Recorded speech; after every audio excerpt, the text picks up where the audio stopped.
Hi, Andrew.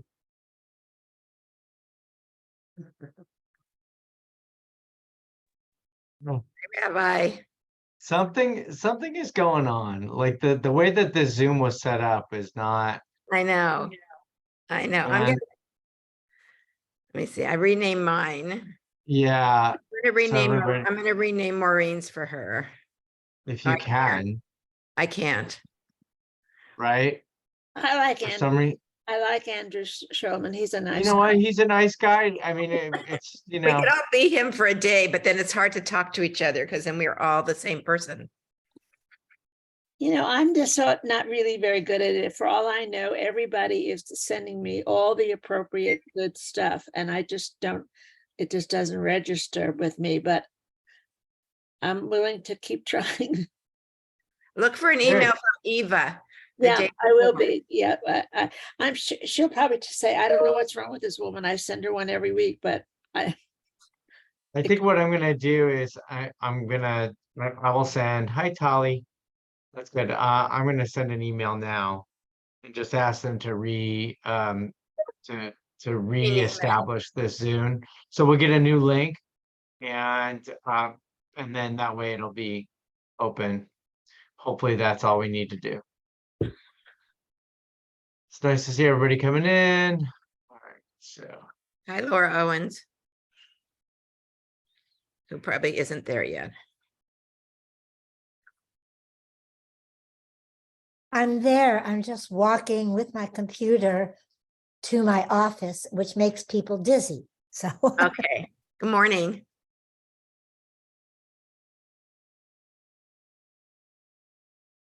How do I take off Andrew Schulman on an iPad? so the best way to do it is to go to on an iPad, go to the participants and then find your name. So do you know the little place where it says participants? Yes. And then you find your name. And my name is Andrew Schulman. Wait a minute. well, it's probably the one at the top because it's for you. Okay, got it. All right, and then you should tap on that and it should give you the choice to rename from there. Okay, great. Thank you. I shall do that. All right, great. So I'm glad that worked. I'm going to send an email and for next week, we're going to get the right Zoom link. Thank you. Yeah, we were patient, but apparently it didn't work. Okay, I'm now sassy. Yay, all right. sassy. Give me just a moment. I'll finish the email and talk amongst yourselves.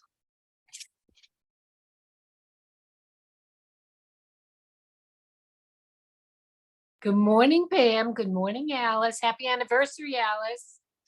Happy anniversary, Alice. Thank you. Thank you. 57 years. I can't believe it. Yay for you. Yeah. Did Donald cook you with dinner last night or did you go out? We actually went out with friends for dim sum in the afternoon. It was kind of like a fun thing to do.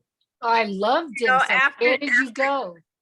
There's a place called A&W Seafood. It's in Northridge on Reseda Boulevard. There's two of them. There's one on Reseda and Sherman Way. I wouldn't go there, but the one in Northridge was really nice. And they have dim sum every day from like 11 until 3. Oh, wow. And it was good? Yeah, it was. It was not as good as going to Monterey Park or Alhambra or even downtown, but good. And if you wanted to go, if you love dim sum, I would advise going earlier in the day, like, by noon when everything's still piping hot. Okay, and Sundays are the best day to go because they make special things on Sundays. Obviously, we went on a Monday, but it was yummy anyway. I was going to say that lunch is the new dinner. It is. Everyone's going out to lunch now. It's just really nice. Yeah, I prefer it rather than to have a heavy meal at 8 o'clock. And those days are gone. But we're old. Yeah, so interesting. The European culture is to have a large lunch and a light dinner. Yeah. That's what the whole point of siesta. Uh-huh. Is that you have a large meal and that's where you get your rest, and then that carries you through till 2 o'clock in the morning. Amanda, who is that? Who's our guest? That's Dub Dub. Dublin. Dub. Dub Dub. Or Double Door. You know, we have so many nicknames for him. That's very cute. That's very cute. It's great to see everyone. We will begin. So we just in talking about our class rituals, so we say a prayer for our study beginning, and then we offer a prayers of healing. So once we get to that moment, if you'd like to add any particular names or any particular expressions of healing that you would like to see manifest in the world, to please put in the chat, and we'll all take note of it. And if you notice, right, there's also an opportunity for you to put a little like emotional reaction. So if you want, in the chat box, you can put, if you have that feature, put a little smiley face or a heart or something like that. Just kind of nice, you know, sort of bring us as close together without being in the same room. And then at the conclusion, I'm very grateful to what Jamie shared with us. We have an opportunity for us to conclude our learning with a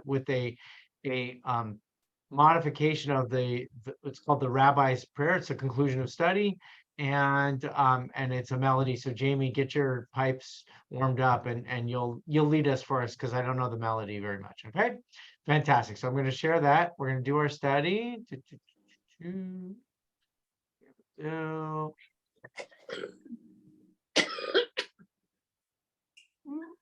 Oh, you know what? Again, like for some reason, I am not. Make sure you're muted, please. That would be very helpful. I cannot mute.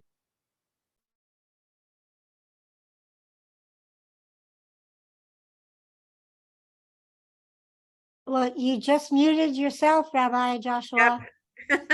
You muted yourself, my dear. You are muted. Rabbi Joshua, we cannot hear your dulcet tones.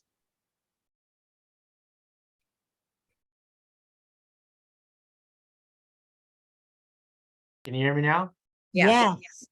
So funny. All right, let's try it again. Ready? Baruch atah Adonai Eloheinu melech haolam asher kidshanu b'mitzvotav v'tzivanu la'asok b'divrei Torah. Mishe berach avotenu mekor habracha leimotenu. May the source of strength, who bless the ones before us, help us find the courage to make our lives a blessing, and let us sing. Amen.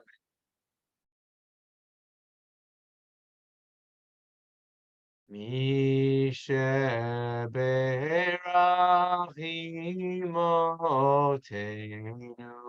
mekor habracha leavotenu. Bless those in need of healing with refuah shelema, the renewal of body, the renewal of spirit, and let us say, Amen.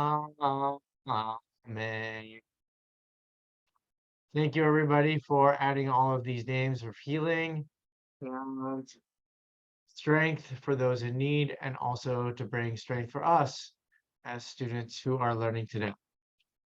So, shalom. It's nice to see everybody. We are in our 5th class.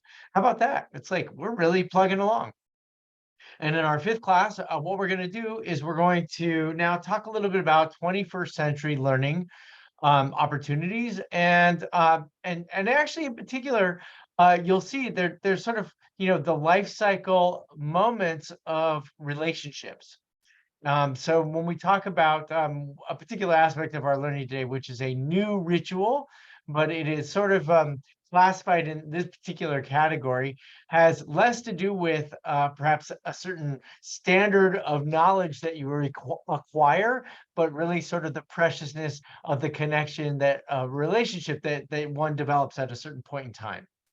So so we'll get to that, and it's a little generalized and opaque in what I'm saying right now. But here's what I wanted for us to explore today. There's a couple things. One is, we are, especially in the Jewish world, we are beneficiaries of, I think it's beneficiaries of a generation that placed a tremendous emphasis on education. That wasn't always the case. We might have layered that kind of attitude into our sense of what Judaism and Jewish life is all about because of the bar and bat mitzvah ceremony, the whole education of a child in their coming of age. But the concept of education as a premium, while we can kind of identify it throughout historical moments, this is very much a lived religion. It is a living religion. And while we are the beneficiaries of a moment in which we kind of identify that a child has acquired a sufficient amount of knowledge to begin living in the world, there's something absent in that experience. And we've heard this before. We hear that many of our children, our young adults, once they reach this kind of like ceremonial moment of the bar and bat mitzvah, they conclude their Jewish identity altogether. Let's check their Judaism at the door when they're 13. Imagine if you learned math up to algebra, okay? That presumes that you're a smart kid. If you're learning algebra when you're 13, okay? Imagine that you learned up to algebra, and that was it.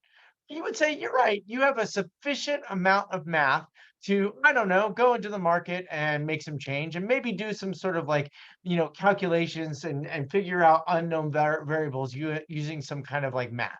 But could you really understand the sort of like volume or the shaping of graphs and why that's important without some of the advanced math techniques that you learn moving on?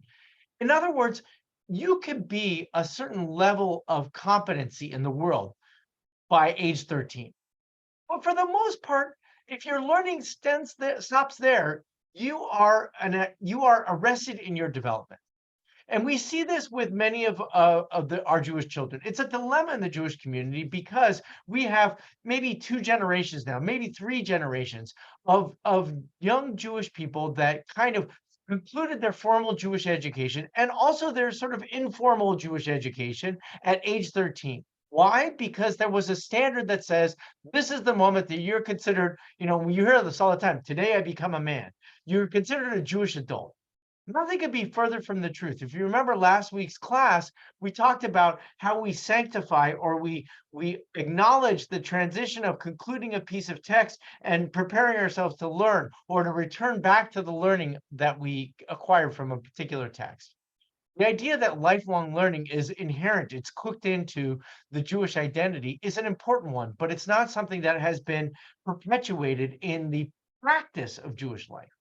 So today, what I wanted to talk about is a little bit of how we're trying to reimagine what this learning moment is all about. And then, as you'll notice, there are other things that sort of come in between that happen in this particular time period, but they give us a sense that like learning there are potentials for us to learn new rituals to celebrate our education, the formation of our identity, that the tradition did not satisfy, did not assuage. Okay, any comments, general comments, reactions to that as we begin? Okay, just for everybody, if you are able, if you can change your name, so Roberta P, I see you, it's great.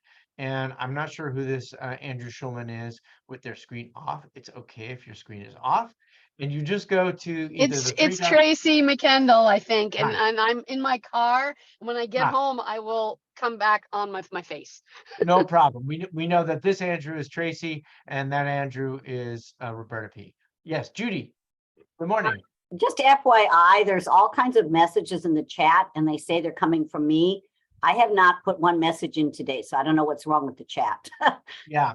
So here's what we're It's- gonna do for next It- week is, Laura, go ahead. Yeah, the reason it says it's from you, Judy, is that when you first signed on, it was Andrew Schulman, as it was for me. So every time an Andrew Schulman comes up, it says it's from you.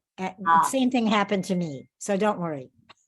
Here's what we're gonna do. This is kind of fun. Like, welcome to 21st century, people. Like, there are so many different things that we've resolved in the world, but here's like new problems. We're all Andrew Schulman. We all don't know how to work this technology. It's crazy. So next week, I'm gonna do my attempt to fix it. You'll get a new link and it'll all be good. Okay. In the meantime, let us learn. Okay.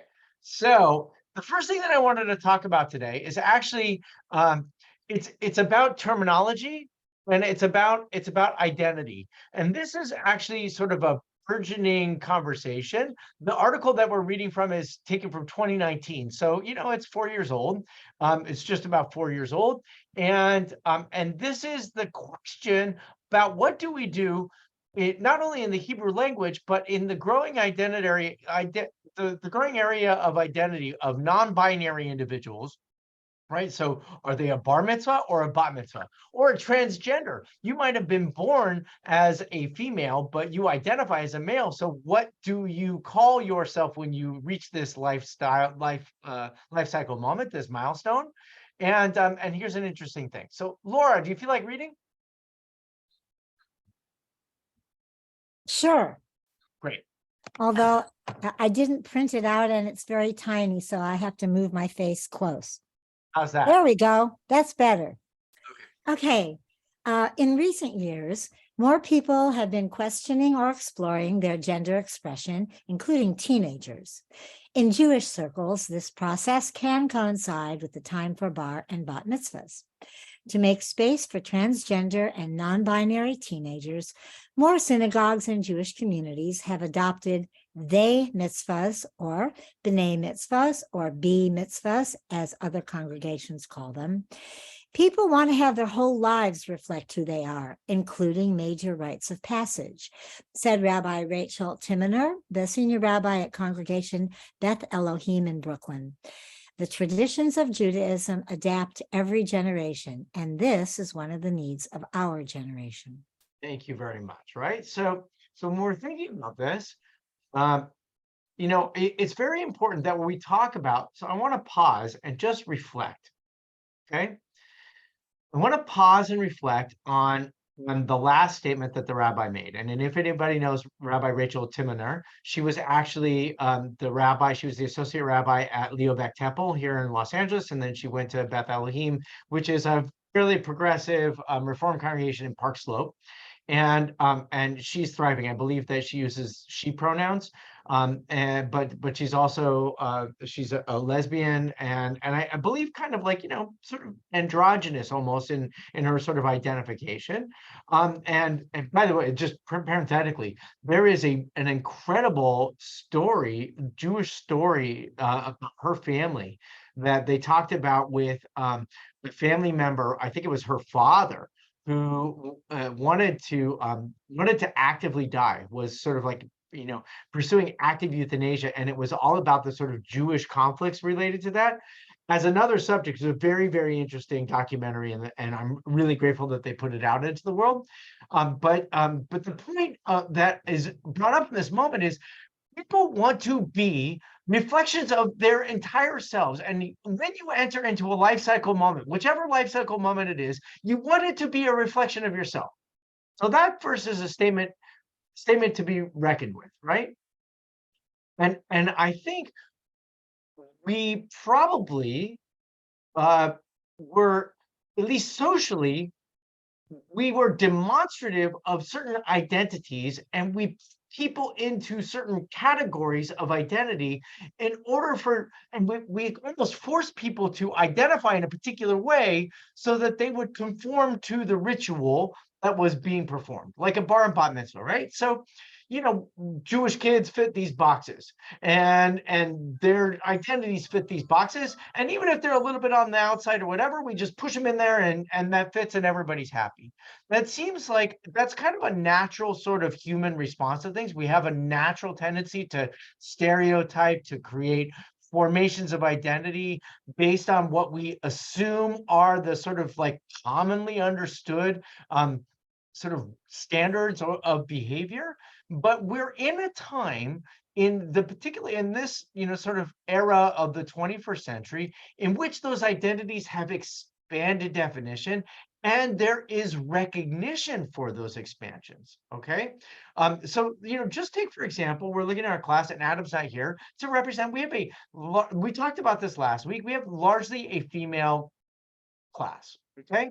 Now, between you and me, see it as a male-female thing. We're students and we're learning, and I don't care what the composition of it is. However, there is certain elements of identity that we need to sort of validate and recognize. There are differences. And when we recognize the differences, the question is, do we create stereotypes and standards about the differences, or is there something bigger? So I want to pause and I want to acknowledge that that's an important thing to take into consideration when we're talking about 21st century ritual, and in particular with this bar and bat mitzvah thing. Now you're reading a New York Times article. There's plenty of articles out there, but I grabbed the New York Times because, I think it's a reputable sort of source of information, and a lot of people sort of give it a lot of credence.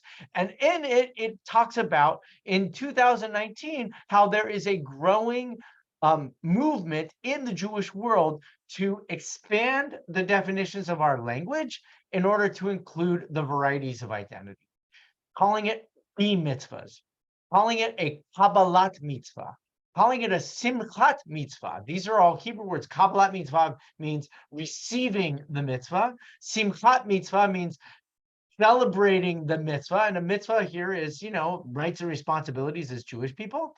And there are all these different terms that are being used out in the world. And you may be going to places where you're going to a Kabbalat mitzvah. Has anybody been to a Kabbalat mitzvah or a Simchat mitzvah or something not a bar mitzvah, but it's basically a bar mitzvah before? Yep. Laura, do you want to share? Well, I haven't gone to them. I've officiated them starting about 3 years ago when we had a student who was investigating she knew what her cisgender was, but she was investigating what her current gender preference was, and she wanted to have neutral language. So that was the first time, and she requested that we call it a B mitzvah because she wasn't ready to go with they. So, and since then we have other students. Among 11, 12, and 13-year-olds, it's very common to be really comfortable with these issues. So I have an 18, a 17, and a 14-year-old. So my kids are like right into this, and it is remarkable and powerful that as identity is being formed, right? That this is the sort of like power of the moment. As identity is being formed, we are living in a time in which there is far more fluidity, but also acceptance in the varieties of identity. The fact that we ritualize that may be uncomfortable for us old fuddy-duddies who grew up that bar mitzvahs are bar mitzvahs and bat mitzvahs are bat mitzvahs. But we're living in a world where we're saying because the ultimate goal is to create lifelong learners. The ultimate goal is to celebrate identity. And if this is what Rabbi Timoner is putting out. If we cut that identity and say you fit into the box, but you're not part of the sort of, you are not wholly present, we're actually saying to the child that you're not wholly a Jewish young adult, right? We were saying that implicitly. Marlene. I have a question. I think this is such a relevant conversation and so important, especially for people of my generation that has a really hard time understanding the fluidity of gender. And I was just kind of curious from the Board of Rabbis point of view, how many synagogues actually are able to recognize this and help parents walk through this journey with their children? And then the second question is, from a very limited perspective, is this something that we're teaching at our school in our classes? Excellent questions. So, wow. And why don't you just drop the bomb? Yeah. So yes, right. This is why I thought the class was great. And I think, when we were conceiving of the class, Judy, who was the one who first proposed it, I think it was the same thing. We were talking about like walking into a Shiva home and just understanding that like how Jews behave today is totally different than the preconceptions of what Jews were doing, even 10, 15 years ago. So the fact that we're living in a time in which there is this sort of like transformation, adaptation happening, how comfortable is that? So it's very hard. It's very hard to say Orthodox do this, conservative do this, and Reform do that. I think we would want to do that because we think, oh, Orthodox is more traditional, and so therefore they're going to be least accommodating. It's not always the case. And then there's also conservative congregations. You'd be like, oh, they're sort of in between, so maybe they're going to be more, more accepting. Well, it's not the case either, right? Sometimes you have very accepting and sometimes you have very reticent to change. And even in Reformed congregations, where it's kind of like built into their charter to be very accepting, you will find Reformed congregations that have not quite taken the sort of steps to make these moments as comfortable for as many young people as they can. Your second question is, what education is out there? Did I get that right? Yeah, particularly since Academy for Jewish Religion is non-denominational. I'm just curious, and if it's not integrated into our curriculum, then let's get it integrated into our curriculum. So I love that, right? Right, like I love that. That's exactly what we're doing here. So what is it? Why is this class really great here? Because at the very least, we're okay, kind of like setting the sort of foundation. The foundation is we're trying to create a place for as many people as possible. We're trying to create a place where there's, there's validity in the various different avenues that come in. And if we can create a kind of respect for that variety, then we can come up with some new sort of themes. This isn't just about language. So I want to give you an example. This is a digression, okay? Last week in our faculty meeting in the academy, the question of language, the Hebrew language, which is a highly gendered language, coming into focus about how are we going to adapt the language of Hebrew, not only from an educational perspective, but also sort of a cultural perspective. And I discovered, so that was the conversation. So I discovered in a little bit of quick research, there actually is a movement afoot to create non-binary Hebrew language. We have it kind of in, English, right? We're using third person plural to sort of refer to a non-binary individual. It's a very interesting thing. It's old, and if you ever want to study it, it's not just something that was, cooked up in the last couple of years, but actually it's got about 100 years of history, which is kind of remarkable. There was a movement afoot 100 years ago to use this third person plural for individual identity. And it fell out of vogue, and now it's back in popularity. And given that we have that sort of establishment, there's a thing in English that's quite different than in Hebrew. So, like, say for example, book. Okay, book. Now in English, is there a gender to this word? Not at all. But in Hebrew, what is the gender of book? For those who know a little bit of Hebrew, it's masculine. It's masculine. It's not that the book is a boy and the the cup is feminine, which is really interesting if you wanted to sort of like play with the imagery, right? But like that's not it. Actually, in Hebrew, it's not really about the gender identity of the objects themselves, but the language as the structure of a language is built into gender form. That's how it evolved. And now in the 21st century, they're trying to figure out what would a new structure of non-binary Hebrew language look like. Fascinating, really cool stuff, really important to think about. If that's the case, then what does it look like when we get to a life cycle moment that has gender distinction?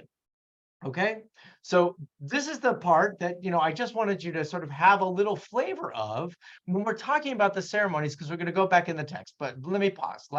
Any other comments, responses to that? Oh, Yeah, it's Roberta Tracy. P.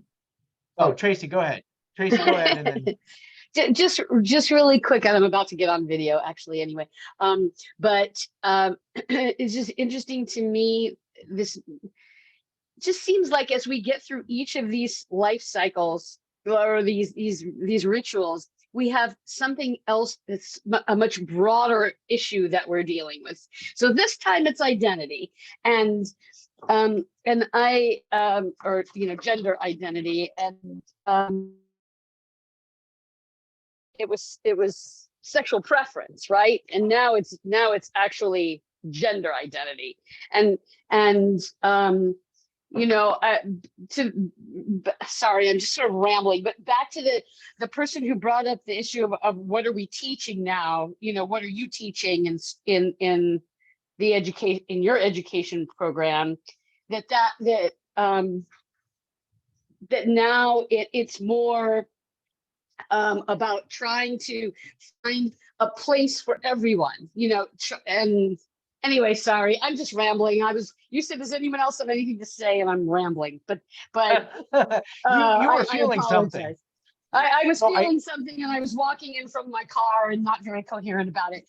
Good. But really, the issue of identity for us changes by generation. Yeah, so great, thanks. I think, once you sort of get settled, if you have a thought that you wanted to completely formulate there, please don't hesitate to share it. But I think what you. you're just affirming that, like, the value, which I'm really happy about. You should all feel like what we're discussing here is topical and relevant. And hopefully you're appreciating that our tradition, Judaism, has something to say to this. It's not monolithic. It's not static. There is a sense that there's an evolution here, and the celebration of a child's coming of age has to evolve for a whole bunch of reasons. Roberta P., what do you want to say? I just keep on going back to the class. The name of this class is What Jews Do. And I keep on thinking, well, doesn't it sort of depend on what synagogue or what temple you're really in and what they do? If I go to a Orthodox synagogue, they're not going to be as accepting, obviously, as maybe a super left-wing reform. So it's just all over the place. We don't have, in Judaism, it doesn't feel like we have one standard that encompasses what we do. And I think also a big problem is if you go back to the Torah and how sort of male oriented it is, we're dealing with all kinds of issues here. Yes. Okay, great. So one thing is, and I see you, Jeannie, but let me just respond. It's why we need to keep the conversation going. And also here's the reality. And this is sort of like, this is a dilemma of our generation. This is not only in the Jewish world, but it's in the sort of national world. It's on the global stage. This is a human condition challenge, is that knowing that there are differences, because we have more capacity to sort of be exposed to the differences that exist in the world. If we go to a particular community or a particular place where there's a very defined set of roles and experiences, you either go into that willingly, meaning that you choose to participate in that, or you're raised in it and you don't know anything else. And then at a certain point in your life, when you were exposed to the rest of the world, then you have to contend with the issue that everything that you know is always going to be in comparison to different things that other people know. The challenge that we have in our day is, how do we humanize that? How do we sanctify it? How do we validate it? And I think that's why the Bar Mitzvah has a place, even though it feels a little weird, even though it feels uncomfortable, because we're like, this is sort of, this is our frame. comfortable in our frames. Well, guess what? We're, look, my hands are much bigger than the frames. You know that beyond my hand, my arms reach is something bigger. Jeannie. What's pressing on my mind is that in some ways I feel like we're in a bubble, because we have parts of this country that are doing everything they can to make this fluidity, this choice issue in terms of where people are on this continuum of sexual orientation and identity. They're making it against the law. I mean, they're making it against the law to teach children that these differences exist and that it's okay. And so that part really scares me. It's like, how do we fit this in a world where we have part of this country that want to make their political platform, and they want to make this, this issue a platform issue. And it's attached to, I know there's fear attached to it, but there's also a lot of hate attached to it. And it's just heartbreaking. Yeah. I do think, so it's good to acknowledge, I don't think that we're at some kind of like end of this, but I would say this is what we need to do now. The more aware we are that that's what's happening, the more we have the capability to respond from a place of love, to respond from a place of understanding, and also like, firm correction. But that's not how we see things, right? But people have just like there's a spectrum and a continuum, people have emotional continuum.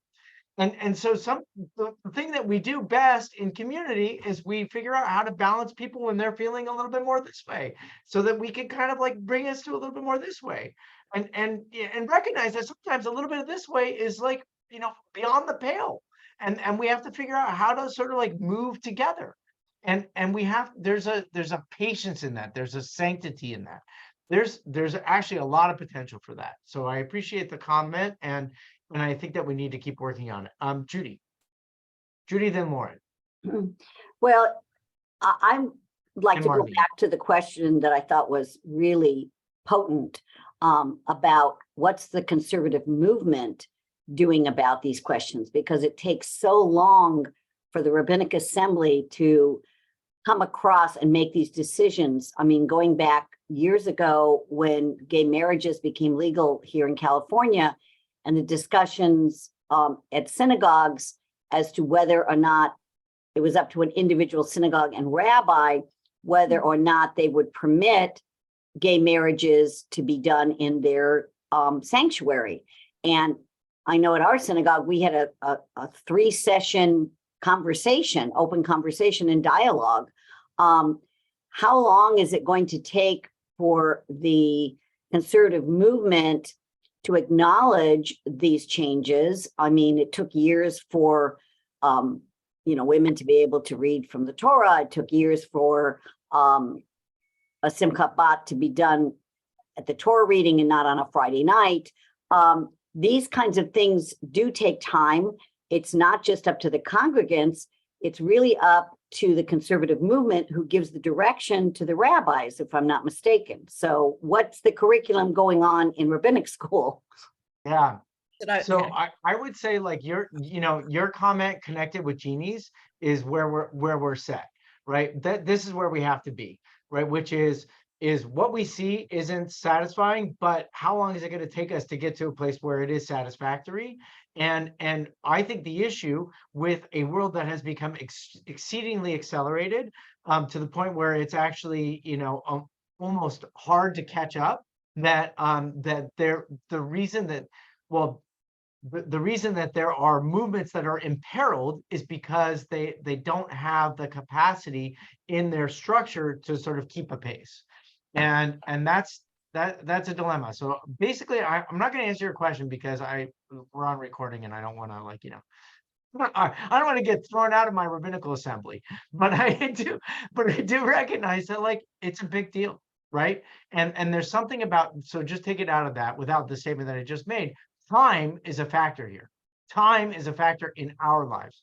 Lauren, and then I was going Marlene. to say, I mean, you don't even have to go to other states. I mean, it's happening in in our state where I just heard of a school, I think in Thousand Oaks, but it has to be an agreement between the parents and the school. So let's not even talk about religious school. It was in a public school where I think a child wanted to be called by a certain, it was a boy wanted to be called by a girl's name, or a girl wanted to be called by a boy's name, and the school agreed to it. And then when the parents found out, they were livid.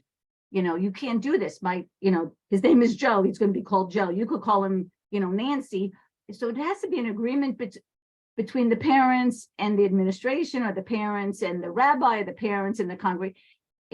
Everyone has to be on the same page. And exactly. And then go that's- back to the time. So go back to the time and the frustration and then the agreement. Now you realize just how challenging and sometimes intractable this is, because people lose patience, right? This is where Jeannie's comment, right? Like the issue is there, but people lose patience. Judy's there, but she's like, so what is this? When do you reach a conclusion, right? And sometimes conclusion is so late that people don't care anymore because they've moved on. And then your point is that also, like, so how do you cultivate common understanding when there may not be? And especially when it comes to identity. This is a really, really great conversation. Let's move on a little bit, Marlene, and then we'll go to a little more learning for our day. I just wanted to say that I think we all know it starts within each of us. And I know when we were looking for a new president for the Academy for Jewish Religion, we were looking for somebody who had, amongst a lot of other things, a broad vocabulary in being able to live in the 21st century and train Jewish clergy. So we're happy that we have Joshua, but this isn't just about him. What I'm trying to say is thank you, Joshua, for bringing it up to us, because once we get fluid in the conversation, then we're able to make more demands and requests of our own synagogues and clergy, because we're now learning that may be okay. Whereas if we hadn't talked about it, it may not be. And then one last comment goes back to last week, which was the same thing happens in the Torah, in the language that the Torah uses, which is generally masculine. And I think it's up to each of us to also like reinterpret what the Torah says so that it has a broader meaning for all genders. That's all. You know what? So that's it. Thank you for your nice comment. And then also the second piece is here's the good news.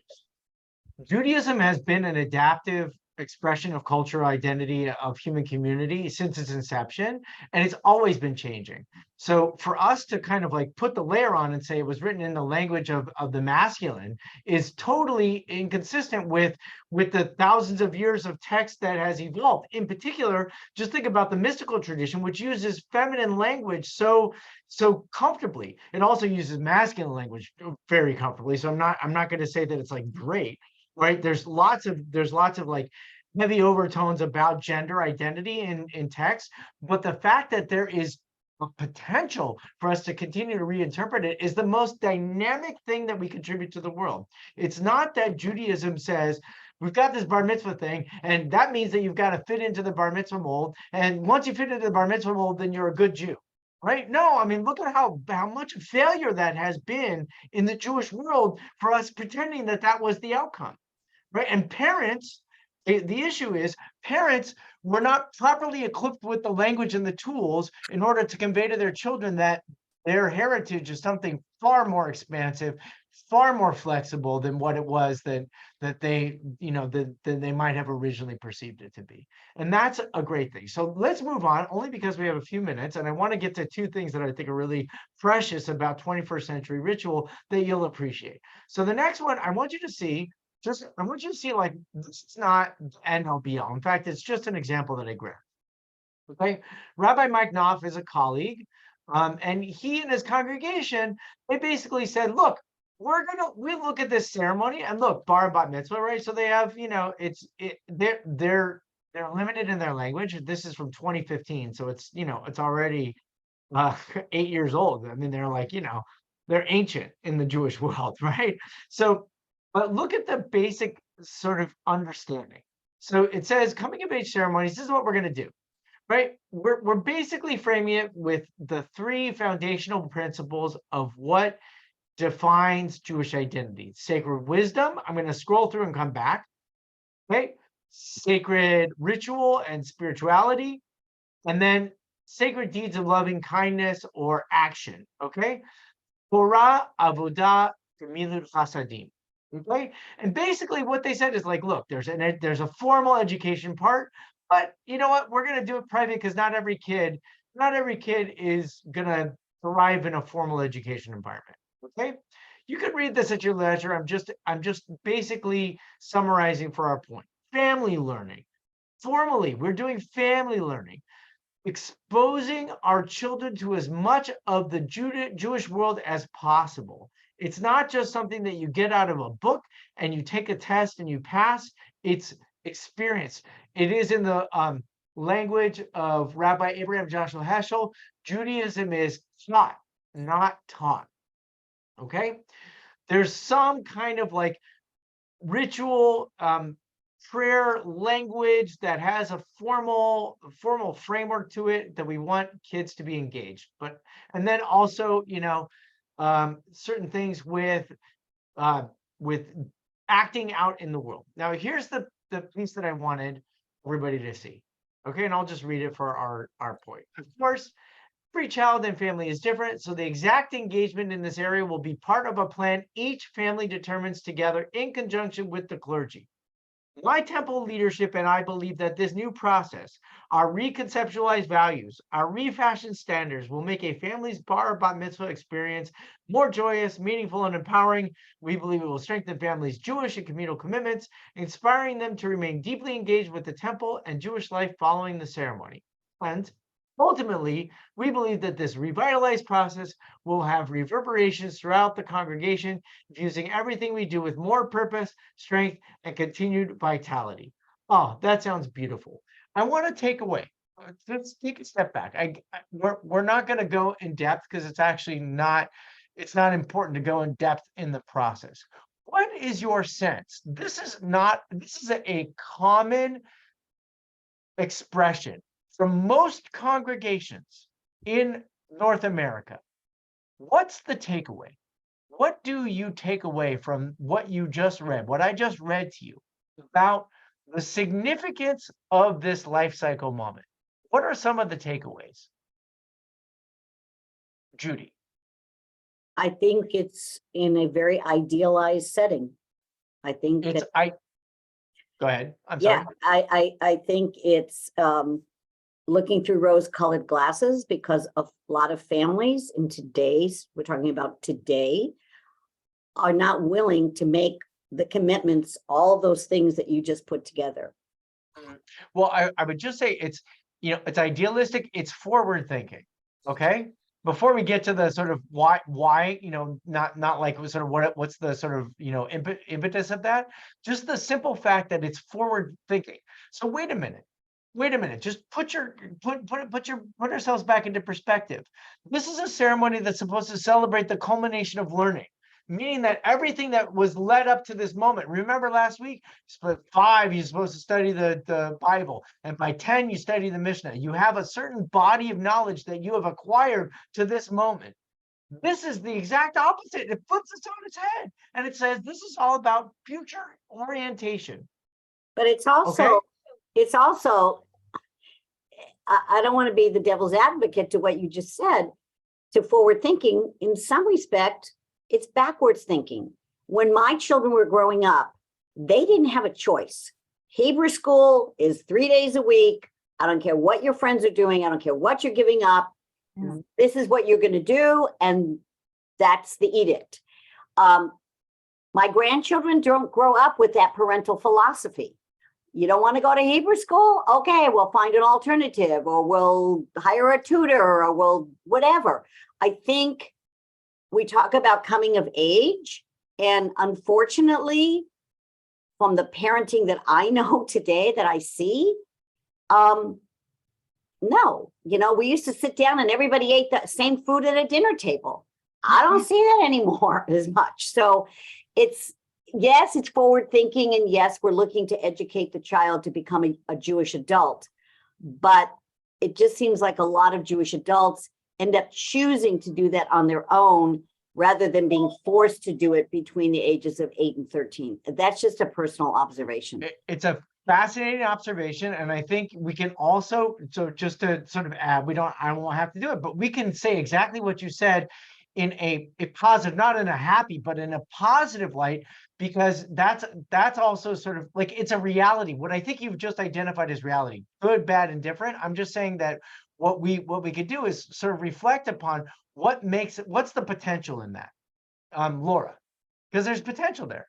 Yeah, I just wanted to say, acknowledging Judy and what you experienced with your kids growing up, is that a lot of kids in that generation didn't have a good experience going 3 days a week, didn't feel emboldened or empowered or engaged. And so they do want to do it a little bit differently. So I think that for a lot of kids who grew up and loved it and want their kids to do it the same way, there's also the other, and I do think it's a both and not an either or. I think that there are opportunities for parents to be able to find ways to engage their kids that don't feel restrictive or oppressive or unenlightened. So I think we want to be inclusive for that there are new ways to do these rituals. It's such a great point. Like, but this is the sort of crux, and I'm glad that we're spending the time in our conversation today talking about it, because it is reflective of all the other sort of life cycle moments in some small measure. Is that we're at a time where it's clear that there's a transmission, a communication breakdown between tradition and what the heritage is going to be, what the legacy is going to be. And rather than it sort of saying, oh, you're missing it, we have to figure out what's the connective tissue. And we haven't identified that. As soon as we figure out the connective tissue, it's going to be great. Right? Like we'll figure it out, and then we can teach it, we can institutionalize it, we can formalize it, but we don't have the connective tissue yet. This is the challenge that we have in front of us. Any other comments? What's the other takeaway from this? Tali, then Pam. Well, this is so fascinating to be. I feel like Judy was maybe your child. I went to Hebrew school 3 days a week. I had that whole experience. And I decidedly have not done that for my children. Although my daughter is having a bat mitzvah in June, so this is a very timely conversation. Awesome. And thank you. And I have a number of friends. She has a number of friends who this year, like in their 11 and a half, 12-year-old age, have decided on their own to have b'nai mitzvahs. Their parents are not at all observant. These children have just found it on their own. And I think, first of all, I think it's so beautiful. And I'm so, for ourselves, so pleased that we're part of Nefesh, and I know Rabbi Susan Goldberg was ordained at AJR. We also are part of IKAR, two synagogues that are really doing things pretty differently. I think that there's just not, it's not that there's not a lot out there. I want to say there's not a lot out there. There's not a lot that is getting a lot of play, because the conversation we had a few minutes ago about, when is the movement going to catch up with this new thinking? The movement not catching up with the thinking and the institution not catching up with the thinking means that, like, the Jewish attention and Jewish funding also doesn't catch up. So the communities that I'm part of, IKAR, the Silver Lake JCC, Nefesh, are radically underfunded. But when you go to those services, and I go every week, it is full of young people under 40, people of color, and LGBTQ plus people. All living this kind of these making ritual what they want it to be, so that they can find themselves in the ritual, not waiting, not finding, co-creating it with these organizations, and luckily finding organizations that have maybe started, but not waiting for the movement to catch up. So it's a little bit of a struggle. Like, I hear Rabbi Hoffman, what you're saying about, like, it's going to take time, and you can't really go on the record and say very much. I totally understand that. And a lot of this stuff is happening.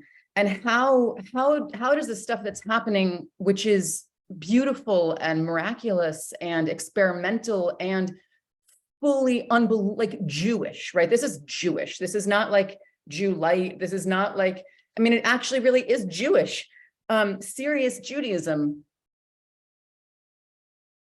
Hmm. there it is. It's right in front of us. Like what can, like, I don't know. I'm just, So, well, no, don't do that.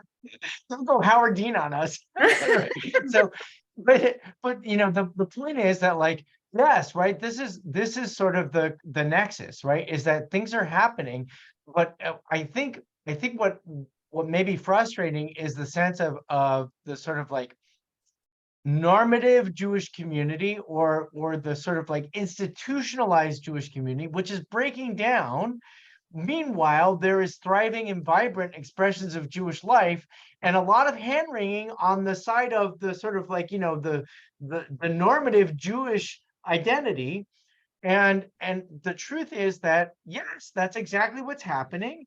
It's a good thing that it's happening. The question that we're looking at, it's just like looking at a world and saying, how come we have so many people that are so afraid of these differences, and they're willing to, like, even, you know, push towards the legalization of certain things that would prohibit the rights of individuals, which is highly unconstitutional, right? It's highly against the moral code that we've established this country to be.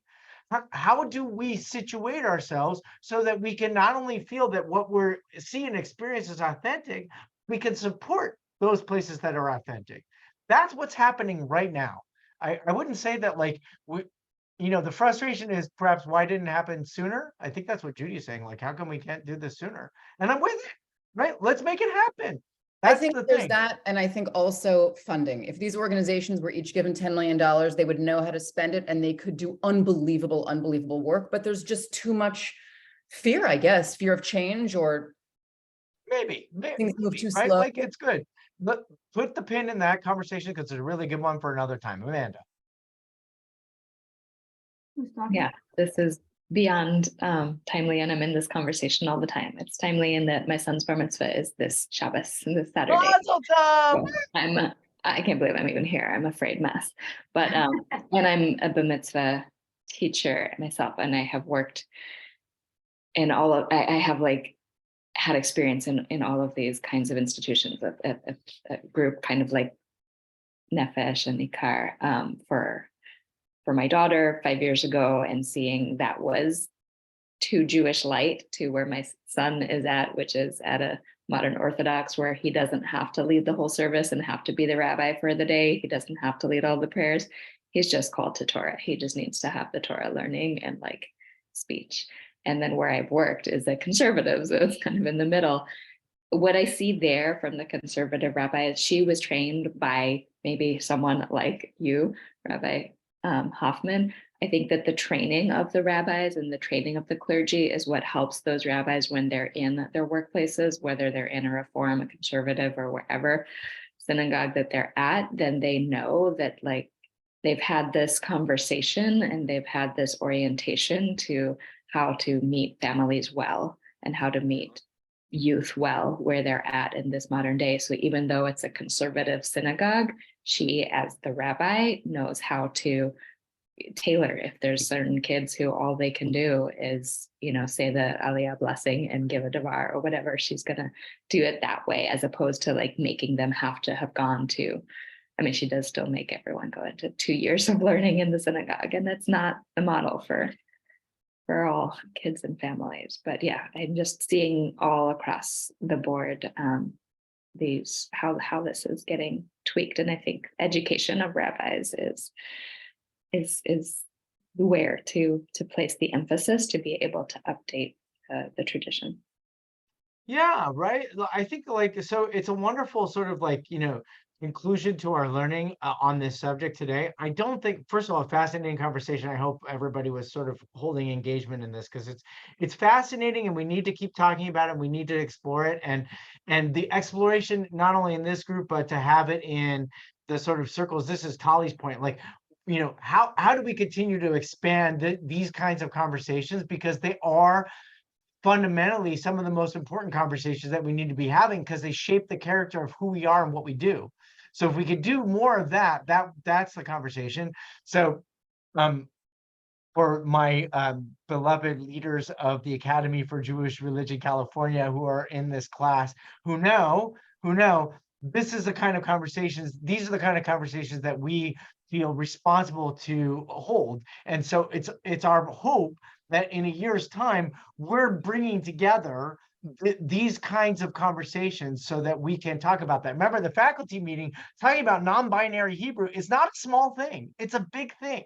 So having the top thinkers come together to convene in our school so that we can train our future educators, right? Of which Amanda's we know, God willing, will be a graduate soon, right? And when that happens, that is sort of how it goes. And I would just say the phrase is Ki mitzion tetzei Torah, from Zion, from the core, the sort of foundation of this Jewish wisdom does the wisdom emanate out into the world, whether it's located in wherever it's located, right? And that's the work, is we have to figure out what is the foundation, the sort of wellspring that continues to emanate this truth.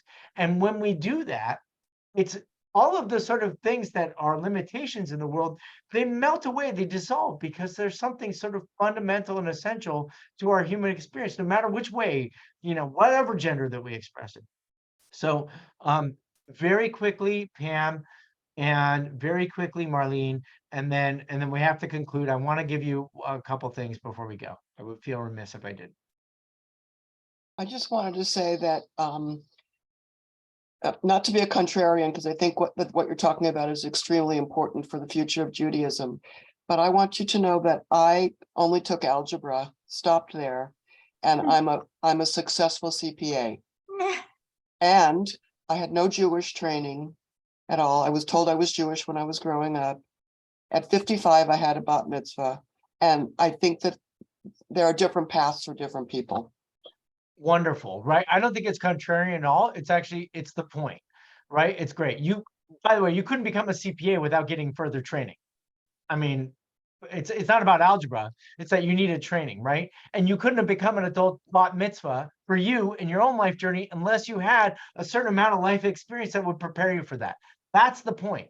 And I think it's a beautiful point. And the idea of suspending that and saying, you've got all the Judaism that you needed to know, right? You felt inside of yourself there was more to know. That's an important point. All right, Marlene, quickly, if you had a comment, are you okay? Nope, you got on mute. I just wanted to say that I too was a late learner coming to Judaism, coming from a family that was Jewish but atheist. But my point is that we're having trouble recruiting young people to all religions, not just to Judaism. And so in terms of clergy.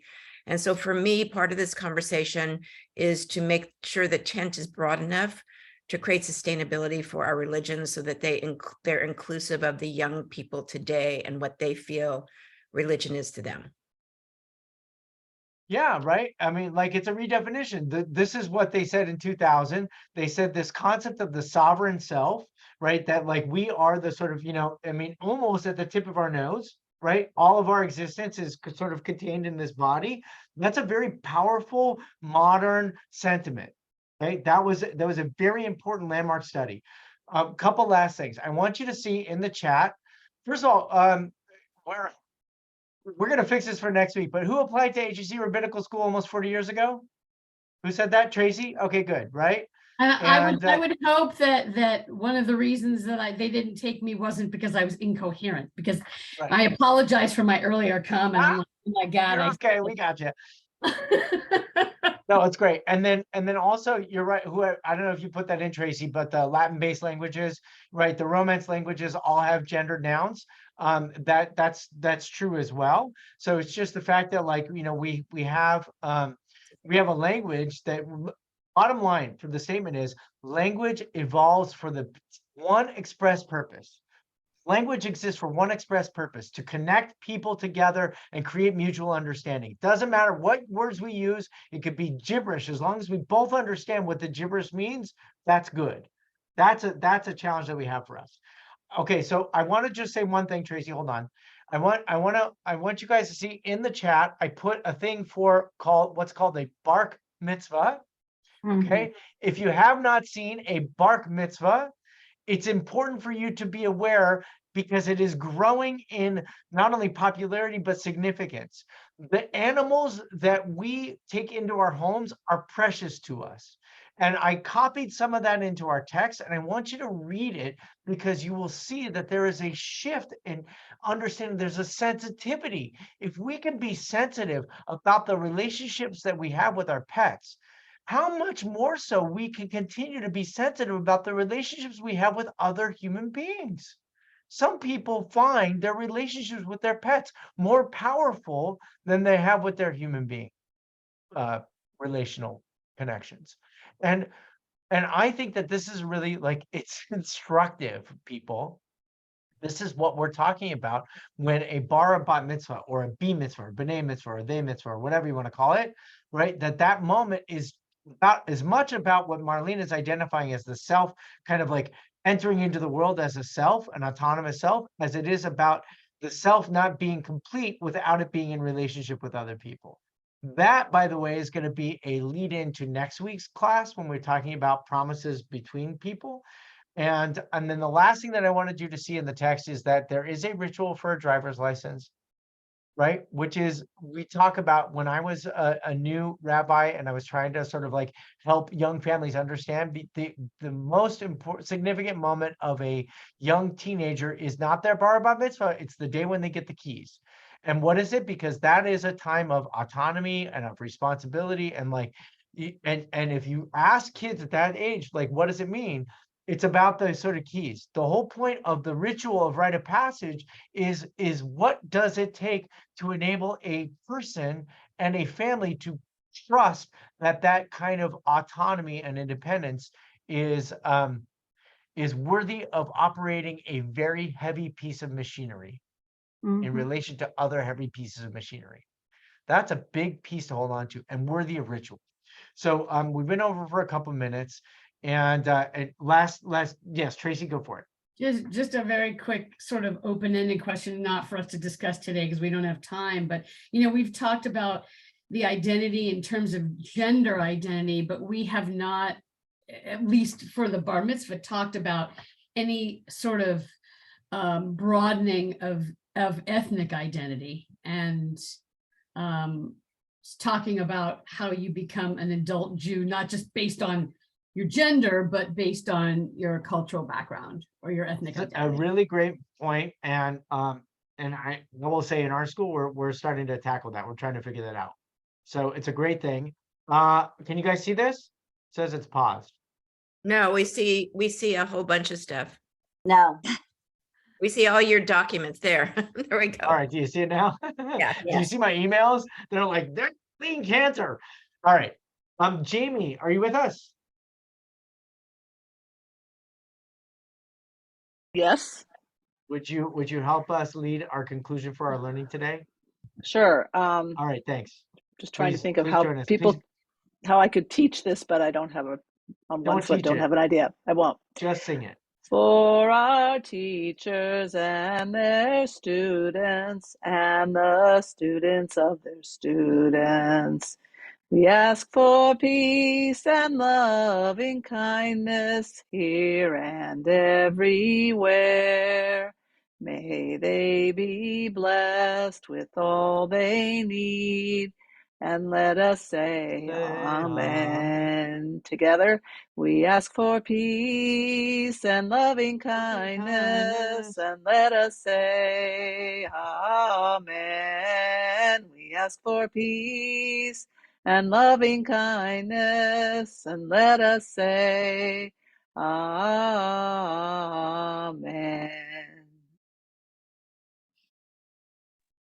It's a lovely ritual to conclude our learning. Thank you, everybody. Tracy loves that too. Everybody have a fantastic week. We'll see you next Tuesday. And thanks for all the learning with a new link. So be on the lookout for a new link that's going to make this right. Take care.